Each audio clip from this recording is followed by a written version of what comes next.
नमस्कार, आप देख रहे हैं 4 PM और मैं हूं आपके साथ निधि तिवारी। 2 बजे के लाइव में आप सभी का स्वागत है।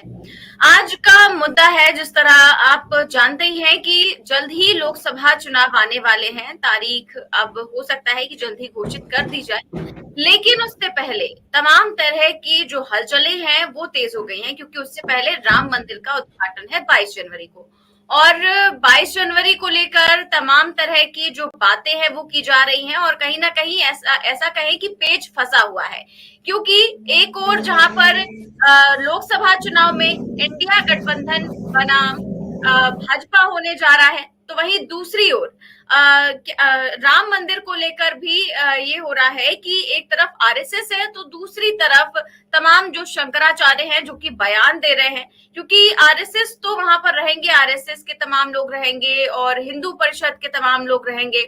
तो क्या लगता है कि शंकराचार्य रहेंगे या फिर नहीं रहेंगे, क्योंकि जिस तरह से आपने देखा कि शंकराचार्य अभी मुक्तेश्वरानंद सरस्वती हैं, उन्होंने भी बयान दिया कि जो 22 जनवरी तारीख डिसाइड की गई है वो सही नहीं है, क्योंकि आने वाले दिनों में जो रामनवमी है वो आने वाली है, तो उससे बेहतर दिन कोई हो ही नहीं सकता।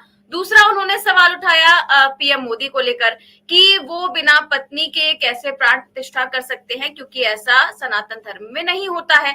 और दूसरा है जगन्नाथपुरी मठ के शंकराचार्य स्वामी निश्चलानंद सरस्वती। अब उन्होंने भी ये सवाल उठाते हुए कहा है कि मैं तो बिल्कुल भी नहीं जाऊंगा, क्योंकि वहां पर सब कुछ तो पीएम मोदी ही करेंगे, तो फिर संतों का क्या काम है। हम वहां बैठकर खाली ताली बजाएं और जय जयकार करें, ऐसा तो हो नहीं सकता।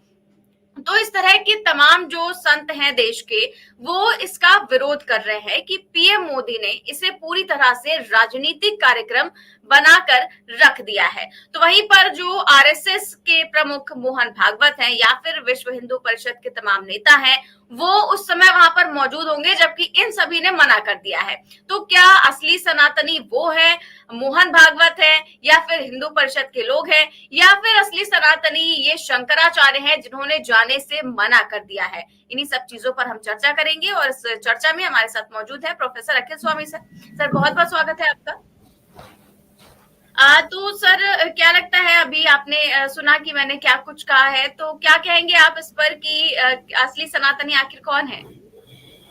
नहीं, देखिए, सनातनी तो सब हैं। सनातनी तो आरएसएस वाले भी हैं, बीएसपी वाले भी हैं, बीजेपी वाले भी हैं, समाजवादी पार्टी वाले भी हैं, कांग्रेस वाले भी हैं, आरजेडी वाले भी हैं। सनातनी तो सब हैं। असली मुद्दा जो है वो राजनीतिक नहीं है।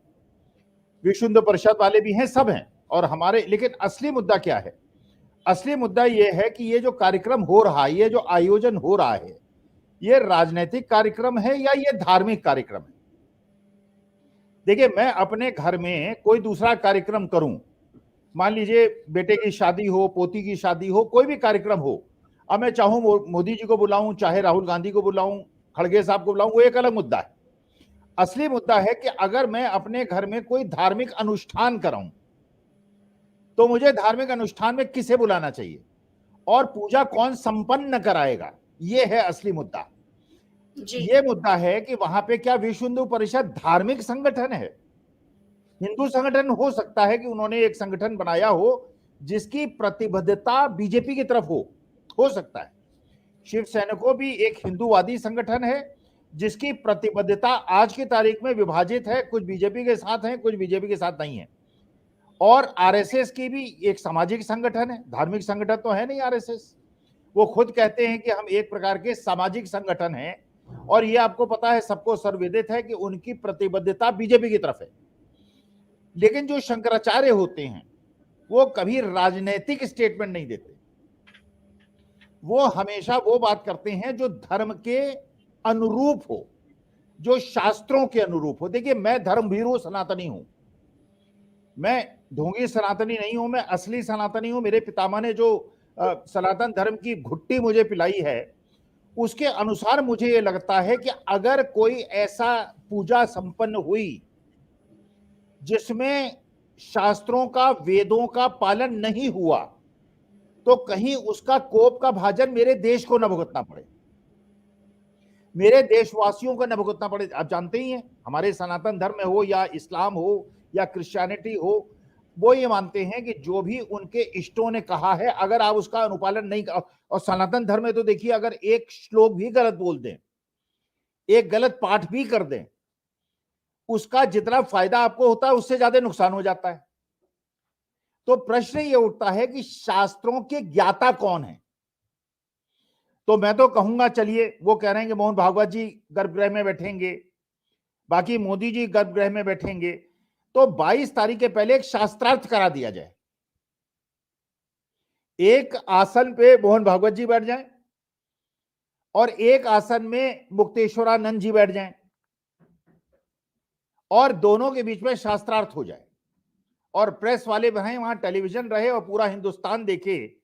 और जब वो शंकराचार्य को सुनेंगे, किसी भी शंकराचार्य को, चाहे मुक्तेश्वरानंद जी को सुने, चाहे निश्चलानंद जी को सुने, चाहे सदानंद जी को सुने, जब इन शंकराचार्यों को सुनेंगे तो लगेगा कि इनकी जीवा से सरस्वती का वास है, और सरस्वती मां इनको जो है ज्ञान हम लोगों को मिलता है, क्योंकि इन्होंने एक एक शास्त्र और वेद पढ़ा हुआ है।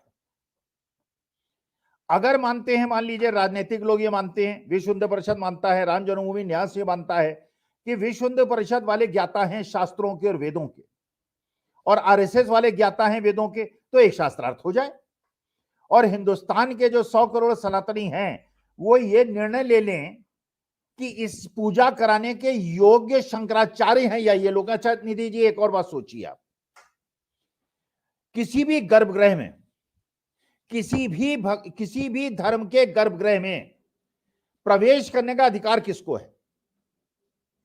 आपने सिखों के धर्म गुरुद्वारे में देखा, उनका जो गर्भगृह है, जहां गुरु ग्रंथ साहब विराजित हैं, वहां पे जो ग्रंथी है उसके अलावा कोई प्रवेश नहीं कर सकता। जहां भी जो भी पूजा संपन्न कराने वाला है, अब आप चले जाइए अजमेर शरीफ, वहां के पूजा कराने वाले हैं जो बाजार के अंदर हैं, वही अंदर घुस सकते हैं, कोई बाहर वाला घुसेगा तो वो निपटा देंगे उसे। और यही हमारे हिंदू धर्म में है। केदारनाथ बद्रीनाथ में आप कितने बड़े भी आदमी हो, आप प्राइम मिनिस्टर हो, प्रेसिडेंट हो, आईएएस अफसर हो, चीफ सेक्रेटरी हो, लेकिन अगर गर्भगृह के अंदर घुसने की आपको कोई अनुमति नहीं है। वहां के रावल हैं, आप बद्रीनाथ केदारनाथ जाइए, आप कितने बड़े आदमी, आप छोटे आदमी हैं या बड़े आदमी हैं, भगवान के दरबार में कोई बड़ा छोटा नहीं है, कोई राजा नहीं है, कोई रंक नहीं है। राजा भगवान के दरबार में हम सब भिक्षुक हैं, ये सनातन धर्म कहता है। और यहां पे एक ऐसा व्यक्ति या ऐसे व्यक्ति, बहुत सारे ऐसे व्यक्ति रहेंगे जिनका धार्मिक अनुष्ठानों से कोई लेना देना नहीं है। राजनीतिक कार्यक्रम होता, ये लोग जाते, वहां पे इनको मालाएं पहनाई जाती हैं, मुकुट पहनाए जाते, सोने के मुकुट पहनाए जाते, हमें कोई आपत्ति नहीं थी। लेकिन क्योंकि मेरा सनातनी मन आहत है, मेरी धार्मिक भावनाओं को ठेस पहुंच रही है, क्योंकि मैं ये मानता हूं कि शंकराचार्य को ही केवल अधिकार है, और अगर वहां शंकराचार्य नहीं होंगे और राजनीतिक लोग होंगे और उसे राजनीतिक अखाड़े का केंद्र बना दिया जाएगा कि कौन आया कौन नहीं आया, जो आया मेरे डर से आया, मैंने डरा दिया, जो नहीं आया इसलिए नहीं आया क्योंकि वो हिंदू विरोधी है। ये राजनीतिक दांवपेच का अखाड़ा नहीं है, ये भगवान का अखाड़ा है। तो मैं तो परमेश्वर से, परम पिता परमेश्वर से प्रार्थना करता हूं, एक शास्त्रार्थ हो जाए, जनता निर्णय ले ले, शंकराचार्य पूजा संपन्न कराएं, वहां पे जितने राजनीतिक हैं वो नीचे आसन पे बैठें, ऊंचे आसन पे शंकराचार्य बैठें, और उसके बाद जिससे मेरे देश को, मेरी देश की जनता को भगवान श्री राम के कोप का भाजन न बनना पड़े। आप तो कह रहे हैं सर कि ऐसा करना चाहिए, लेकिन बीजेपी कहाँ किसी की सुनेगी? सिर्फ कैमरे के सामने मोदी जी होंगे और बीजेपी के लोग होंगे, सिर्फ 5 लोग ही होंगे वहां पर। नहीं तो भाई देखिए, ये अब प्रश्न ये है ना, जो ये हिंदू धर्म और सनातन धर्म की बात करते हैं, मैं कोई राजनीतिक व्यक्ति नहीं हूं, मैं तो एक शिक्षक हूं, मेरी केवल 3 क्वालिटीज हैं। शंकराचार्य जो भी बयान ये दे रहे हैं वो भी कोई राजनीतिक व्यक्ति नहीं, वो भी यही कह रहे हैं कि मुझे इन सब से कोई मतलब नहीं है, लेकिन जहां पर आस्था का सवाल है तो उसकी बात वो कर रहे हैं। अच्छा, दूसरा निधि जी एक और बात बताइए, भगवान श्री राम की प्राण प्रतिष्ठा होनी चाहिए या मैया सीता और लक्ष्मण जी की और हनुमान जी की भी श्री राम परिवार की प्राण प्रतिष्ठा होनी चाहिए, किसी सनातनी से पूछ लीजिए आप। तो सर, जो मूर्ति बनाई गई है, क्या आपने देखा उसे? नहीं, मैंने नहीं देखा, मैं एक प्रश्न पूछ रहा हूं। तो बार बार श्री राम की प्राण प्रतिष्ठा की बात क्यों कर रहे हैं, मुझे नहीं पता। लेकिन जो प्राण प्रतिष्ठा होनी चाहिए, वो जो एक स्वयंभू मूर्ति है भगवान की, जो स्वयं प्रकट हुए, या तो उनकी होनी चाहिए या पूरे श्री राम परिवार की होनी चाहिए। और उसमें भगवान हनुमान की, हनुमान जी की, बजरंग बली की स्तुति ज्ञान से ही सबसे बड़े गणेश जी की पूजा होनी चाहिए, क्योंकि आप जानती हैं बिना गणेश अर्चना के कोई फल आपको नहीं मिलेगा। जब तक आप गान श्री गणेश का करें, फिर हनुमान चालीसा का 1001 हनुमान चालीसा का पाठ हो, उसके बाद श्री राम परिवार की स्तुति हो और मैया सीता का उसमें हो। अब मुझे नहीं पता कि वहां मूर्ति, मैं तो गया नहीं अयोध्या, ना मेरे पास इतने स्रोत हैं। मैं तो एक शुद्ध सनातनी के रूप में, नहीं सर, जो मुझे उसमें जो तस्वीर आई है, जैसे तमाम टीवी चैनल दिखा रहे हैं कि इस तरह की तस्वीर है, एक तरफ सीता माता है, एक तरफ लक्ष्मण जी हैं, और एक तरफ जो है नीचे बैठे हुए हैं हनुमान जी। नहीं, अगर ऐसा है तो ठीक है, मेरे को पता नहीं कि वो मूर्ति, लेकिन जो असली मुद्दा ये है कि वो पूजा संपन्न कौन कराएगा। क्योंकि देखिए, वहां अगर एक भी ऐसी चीज हो गई जो कि शास्त्रों और वेदों के अनुकूल ना हो, तो मुझे डर लगेगा, मुझे परेशानी होगी। अच्छा, कुछ लोग कह रहे हैं, मेरे को देखिए उतना ज्ञान नहीं है, मैं तो केवल एक प्रैक्टिसिंग सनातनी हूं, जो मुझे आदेश मिलता है भगवान के सामने अर्चना कर देता हूं, मुझे कोई स्तुति ज्ञान का या शास्त्रों का बहुत ज्यादा ज्ञान नहीं है। लेकिन अगर उसमें कोई खोट हो गई और उसकी वजह से देशवासियों को कोप का भाजन बनना पड़ा, तो कष्ट मुझे जरूर होगा, और मैं इसीलिए चिंतित हूं। तो मुझे ऐसा लगता है कि इसमें शंकराचार्यों का राय लेकर, और शंकराचार्यों का पूजा जो होनी चाहिए वहां संपन्न, वो शंकराचार्य की उपस्थिति में होनी चाहिए। चारों शंकराचार्यों की पीठ सबसे ऊपर होनी चाहिए, और बाकी जितने राजनीतिक लोग हैं, चाहे खड़गे साहब जाएं, या चाहे सोनिया जाएं, चाहे राहुल जाएं, चाहे मोदी जी जाएं, अमित शाह जाए, जिसको मनाए जाए, लेकिन जो आसन होना चाहिए वो शंकराचार्यों का ऊपर होना चाहिए और बाकी सबका नीचे होना चाहिए। हम लोगों को तो चाहे चटाई पे बिठा दें, हम बैठ जाएंगे, क्योंकि शंकराचार्य लोगों के सामने, हम ये मानते हैं जब शंकराचार्य के सामने हम उन्मुख होते हैं तो भगवान के रूप में हम वो होते हैं। अब ये थोड़ी कि पूजा, आप किसी मंदिर में जाएं, द्वारका पीठ जाएं, आप ओंकारेश्वर जाएं, आप काशी विश्वनाथ जाएं, और वहां पे पंडित जी पूजा ना कराएं, वहां कोई राजनीतिक घुस के पूजा कराने लगे, मैं तो पूजा नहीं कराऊंगा। देखिए, ये जो शास्त्र सम्मत है, पंडित जी का मतलब मेरा ब्राह्मण से नहीं है, पंडित जी का मतलब जो अधिकृत है, चाहे वो ओबीसी हो, चाहे दलित हो या आदिवासी हो, जो अधिकृत हो, उसके अंदर, गर्भगृह के अंदर प्रवेश करने के लिए, और उसको भगवान जो है अपना रिप्रेजेंटेटिव माने, वही पूजा संपन्न में। जाति से मेरा लेना देना नहीं था, मेरा मतलब ये था कि जो भी नियुक्त हो, और वहां पे राजनीतिक लोगों का तो प्रवेश मेरे ख्याल से इस धार्मिक कार्यक्रम में वर्जित हो जाना चाहिए। शंकराचार्यों को एक डिक्टेट दे देना चाहिए कि वहां पे कोई राजनीतिक आदमी नहीं जाएगा। वहां पे जिन्होंने राजनीति करके इस देश का नाश कर दिया है, हमारे 52 लाख करोड़ से लोन बढ़ा के 204 लाख करोड़ का कर दिया है, हमारे देश में इतनी हो गया, अमीर अमीर होता जा रहा है, अडानी जी की, फिर वो तीसरे सबसे बड़े अमीर आदमी हो गए, और छोटा आदमी जो है बेचारा सेब और अमरूद भी नहीं बेच पा रहा है, नौकरियां छूट रही हैं। तो मेरे ख्याल से ये धार्मिक अनुष्ठान की तरह संपन्न होना चाहिए, और केवल धार्मिक लोग इसे संपन्न कराएं, राजनीतिक लोगों के लिए बोर्ड बाहर लगा दिया जाए, इस मंदिर में अभी 22 तारीख को राजनीतिक लोगों का प्रवेश वर्जित है, या कसम खाइए आगे से इलेक्शन नहीं लड़ेंगे तो पूजा में अंदर आइए। बिल्कुल सर, ठीक बात कह रहे हैं आप, और राम मंदिर को लेकर आपने काफी सारी बातें बता दी। अब बात कर लेते हैं जो चुनाव होने वाले हैं, उसको लेकर भी काफी ज्यादा सरगर्मियां तेज है, और 14 तारीख से क्योंकि भारत न्याय यात्रा शुरू हो रही है राहुल गांधी की, उसको लेकर काफी चर्चा है, क्योंकि यूपी में ज्यादा दिन गुजारने वाली है यात्रा, और सीट बंटवारे को लेकर भी काफी सारी चर्चाएं हैं। क्या कहेंगे सर इस पर? नहीं, सीट बंटवारा हो चुका है, सीट बंटवारे का निर्णय हो गया है, और बहन जी भी इस गठबंधन में आ रही हैं, और बहन मायावती के गठबंधन में आने से ही सारी, अच्छा एक और गलती कर दी इन्होंने बीजेपी वाला, अच्छा इसमें एक पेच है जो इनकी समस्या का कारण है। अगर ये प्राण प्रतिष्ठा कराते जब चुनाव आयोग की संहिता लग गई होती तो समस्या होती।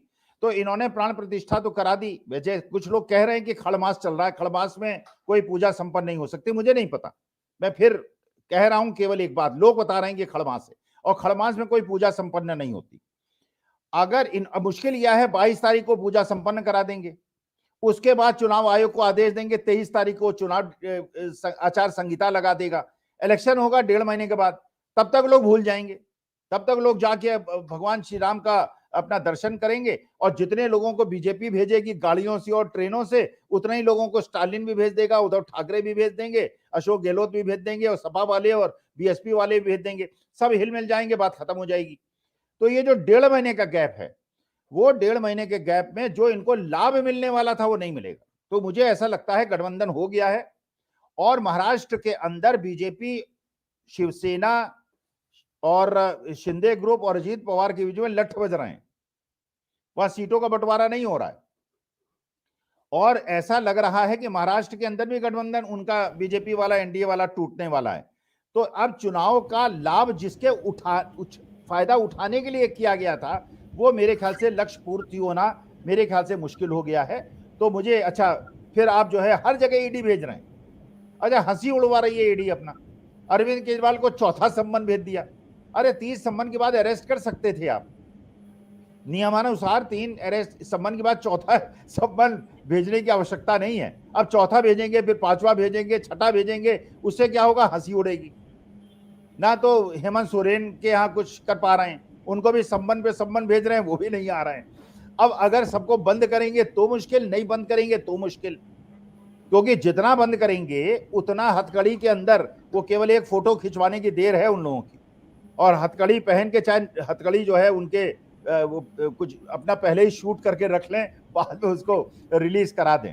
तो मैं तो कहूंगा अपोजिशन पार्टियों से, अभी अरेस्ट होने, हो सकता है अरेस्ट हो जाएं सब, अभी एक हथकड़ी लाएं और उसको बाजार से, चाहे असली हो नकली हो, और उसमें एक फोटो अभी से खिंचा लें, क्योंकि जब वो जेल चले जाएंगे तो बाकी जो ऐसे लोग हैं जो देश में एकता चाहते हैं, धार्मिक विद्वेष नहीं चाहते हैं, वो लोग उन फोटों को पोस्टर्स पे बना बना के, आम आदमी पार्टी वाले, कांग्रेस वाले, आरजेडी वाले, पूरे शहरों में बांट देंगे, और ये सब लोग जेल से जीत जाएंगे।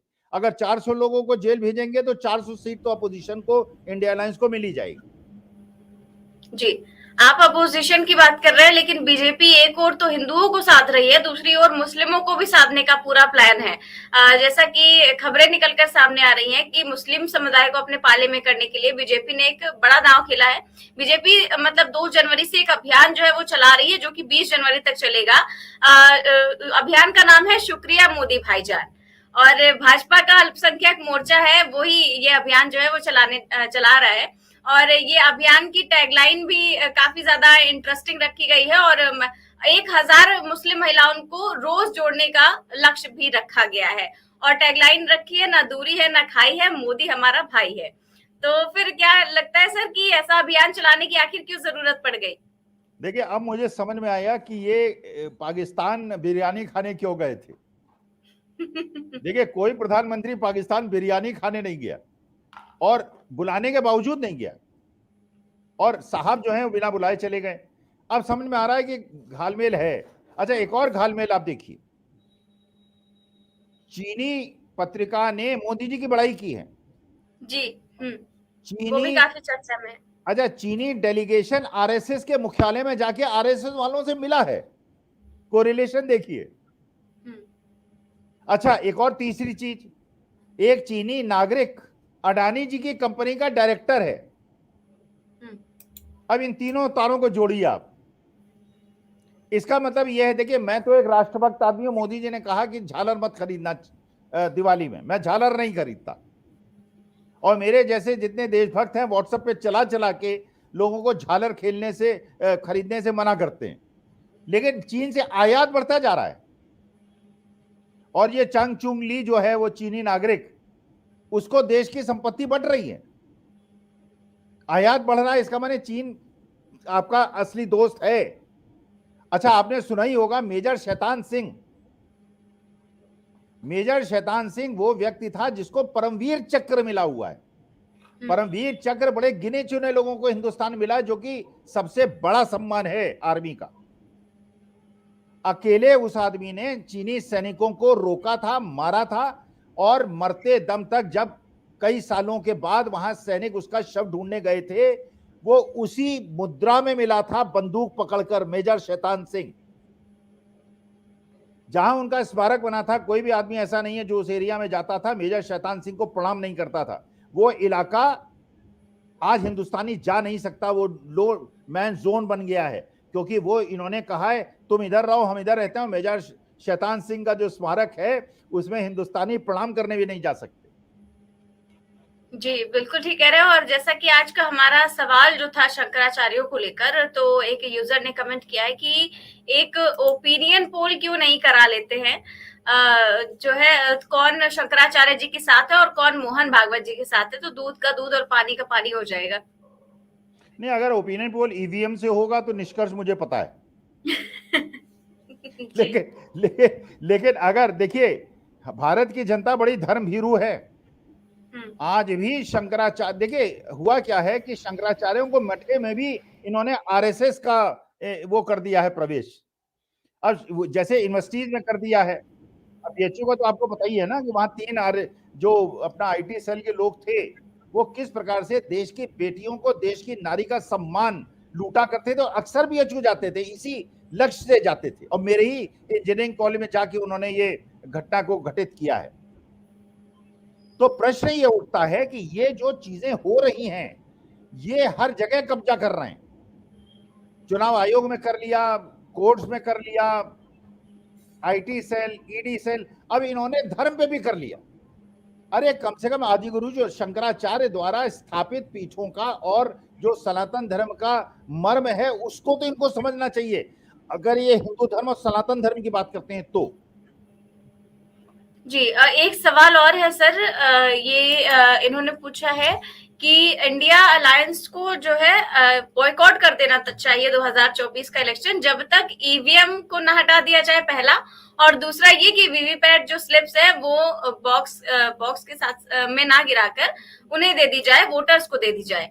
तो इसके पहले अगर ऐसा नहीं कर सकता इंडिया गठबंधन, तो घर जाकर बैठ जाए।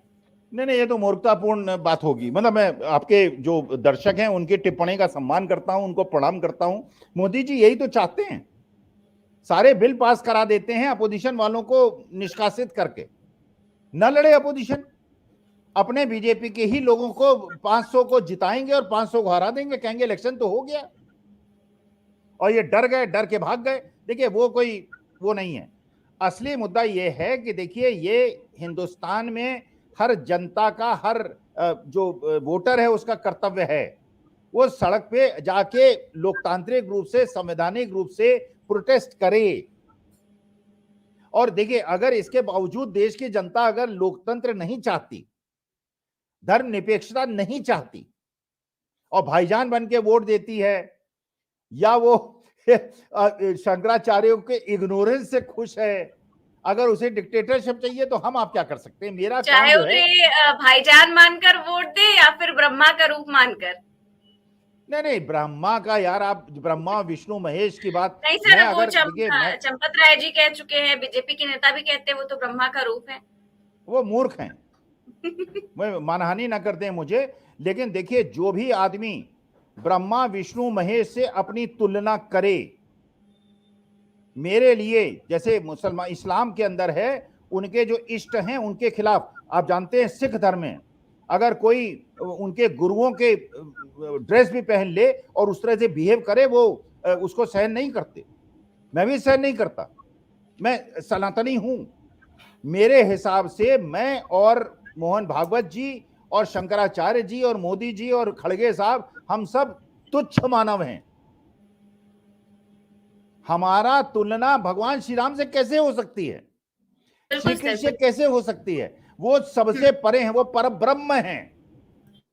और अगर ये कहते हैं, जो भी नाम आपने बताया चंपत राय जी, ये वही है ना शायद 1 करोड़ 16 करोड़ का जो उनका घोटाला का सब कुछ माफ हो गया, छुपा दिया गया, तो फिर ब्रह्मा जी हो ही गए मोदी जी। अच्छा नहीं, अगर ब्रह्मा जी है, मान लीजिए ब्रह्मा जी, मैं कहता हूँ विष्णु का अवतार है, मान लेता हूं मैं विष्णु का अवतार है जी, तो भैया 5 किलो अनाज देने की क्या आवश्यकता है? अरे अगर मान लीजिए भगवान श्री राम आज होते, एक हाथ उठाते और हर आदमी हिंदुस्तान के पास 5 एकड़ जमीन होती, बड़ी कोठियां होती, बड़ी बड़ी कारें होती, वो झुग्गी झोपड़ी में और नाले और कीचड़ के किनारे बेचारों को रहने की क्या आवश्यकता पड़ती, अगर विष्णु का अवतार है तो। जी देखिए अगर विष्णु का अवतार है, टेस्ट देना पड़ेगा, फिर बच्चों को नौकरी देनी पड़ेगी। एक भी घर हिंदू सनातनी का ऐसा नहीं होना चाहिए, मुसलमान सिख ईसाई का नहीं होना चाहिए जहां रोजगार, अगर आप विष्णु का अवतार हैं तो।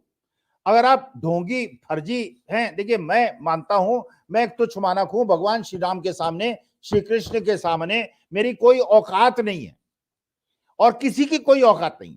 हर हर महादेव हम लोग काशी में नारा लगाते थे, अगर कोई हर हर महादेव के अलावा किसी का नारा लगाएगा मैं उसका विरोध करूंगा, चाहे मेरे पे कुछ भी हो जाए। हर हर महादेव केवल हर हर महादेव होगा, हर हर अखिल स्वामी, हर हर निधि तिवारी नहीं हो सकता।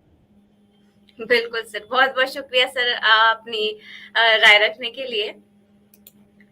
तो आप देख रहे हैं कि किस तरह से इंडिया गठबंधन और बीजेपी के बीच मुकाबला तो है ही, लेकिन उससे पहले राम मंदिर का मुद्दा जब से आया है तब से शंकराचार्य बनाम बीजेपी हो गया है, बनाम आरएसएस हो गया है और बनाम हिंदू परिषद हो गया है। तो कैसी लगी आपको ये चर्चा, हमें कमेंट बॉक्स में जरूर बताएं। साथ ही साथ चैनल को सब्सक्राइब भी करें और ज्वाइन भी। नमस्कार।